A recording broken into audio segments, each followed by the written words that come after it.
love is a choice. Love is a principle often misunderstood. It's a principle. And God gave us the ability to choose to love him. There's a name for forced love. That is rape. That is not love. It's not love at all. Love is a principle. I'm going to give you a funny story to illustrate. It's the story of how my husband chose me to be his wife. My first husband was a drug addict, and it began to get violent, and I needed to leave home with my 4 children. And other criminal activities I discovered after I'd left, so I divorced my first husband, and I was a single mother for 4 years, and I was a homeschooling mum, and I had met Michael O'Neill at homeschool camps, so we were friends. And he was my daughter's boss at the health retreat, and one day he came into my kitchen. He said, "Barbara, I've been thinking about things, and I think you and I should get married." And I said, "This is very analytical." He said, "I'm a very analytical person." I said, "But I think when 2 people marry, they should love each other." And when I said that, I saw that I was a bit of a challenge for him. He said, "I'm very attracted to you, and I love your character." And when he said that, I thought, really? I am attracted to this man, and I love this man's character. He's a real mover and shaker, and I just used to admire that about him so much. And so when he'd said that, and I had a few seconds to contemplate, because it's split-second stuff what's happening in our brain, I said, "Yes, I will." He said, "Great, meet me tonight at my house with all the kids." And we had a lot of kids. Mine was 10, his was 11, mine was 12, his was 13, mine was 14, mine 16, mine 19, mine 21. Whew. And I found out that he'd had a list. He'd had a list for about 6 months, because he thought anything that works out in business, it's always worked out on paper first. So I think he said, "I need a wife." My first wife ran off with someone else. He said, "But this time I'm going to choose my wife scientifically." So we had a paper with all the pros and all the cons. And apparently he had a whole lot of women on that paper. And my name kept going to the top of the list, but I had 2 negatives. One was that I had 6 children. Who's going to take on 6 children?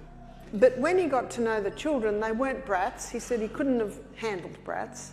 He said they were nice kids and they were hard workers. So that went to the positive side. He said the other negative was that I was older than him. I'm 3.5 years older than him. And he said he would never have considered a woman older than him. So at the time he was 40, I was 44. And he thought, "Oh, what does it matter in your 40s? So my name was clear now. And so he knocked on my door and asked the question. So we met that evening at his house with all the kids in a half circle, and he said, "Well, children, we've got an announcement to make." And his daughter said, "Dad, we already know."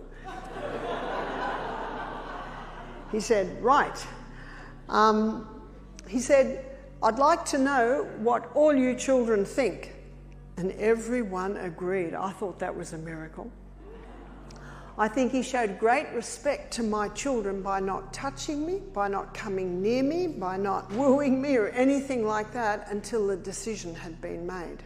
And so Michael and I have been married almost 25 years. And I believe that it has worked very well for a few reasons. One is that it wasn't an emotional decision.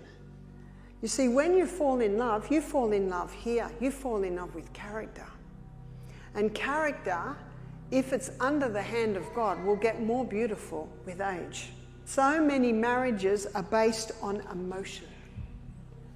And I have spoken to a few people that said the worst year of their marriage was the first year.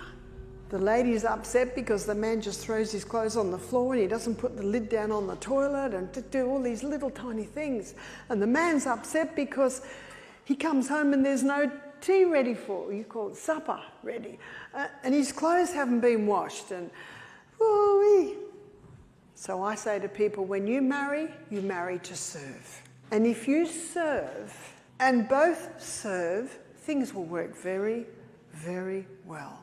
It's a miracle, I think, that a man and a woman can live together because we are so different, let alone if there's a cultural difference. That can also make it very difficult. A good marriage, nothing better. A bad marriage, unfortunately, very, very difficult. My husband loves tar and cement. He's what we call a petrol head. I'm a hippie, greenie. Now you would think, how could these ever get together? But you know, his cement comes up to my garden. He hates plants, but right at the moment, twice a week, he's watering my plants. And I think marriage is something where there's going to be a lot of changes. And if a person works together, there's a lovely, it's in Philippians chapter 2, and it's around verse 3. It said, let each esteem the other better than themselves. Now that is a really challenge. And the next verse says, let this mind be in you, which was also in Christ Jesus. I think that's verse 6.